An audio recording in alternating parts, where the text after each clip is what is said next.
Hi friends, అందరికీ దేవి నవరాత్రులలో శుభాకాంక్షలు అండి. అందరికీ ఈరోజు శ్రీ లలిత త్రిపుర సుందరి అమ్మవారి దేవి నవరాత్రులు అండి. ఇది 4వ రోజు కదా. అమ్మవారిని పూజించుకున్నారా?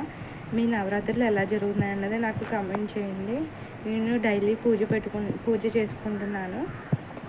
మీ నవరాత్రులు ఎలా గడిచినాయి? అమ్మవారు ఎలా కనిపిస్తున్నారు? దేవి దుర్గమ్మ తల్లి అంటేనే మనకి కళగా కనిపిస్తుంది. ఇంక ఈ నవరాత్రుల్లో ఆ తల్లిని చూస్తూ ఉండిపోవాలనిపిస్తుంది కదా ఫ్రెండ్స్. ఇలా మీలో ఎవరికైనా అనిపిస్తే నాకు కామెంట్ చేయండి. నేను డైలీ ఇంట్లో దీపారాధన చేసుకుంటే అమ్మవారి దగ్గరికి కూడా వెళ్ళి దండం పెట్టుకొని వస్తున్నాను ఫ్రెండ్స్. అండ్ ఇంకా మనకి 4 కదా, ఇంకా 5 డేస్ ఉంది నవరాత్రుల్లో. ఇవి కూడా సెలబ్రేట్ చేసుకోండి బాగా మీ ఫ్రెండ్స్తో కలిసి, ఫ్యామిలీ మెంబర్స్తో. Boy friends.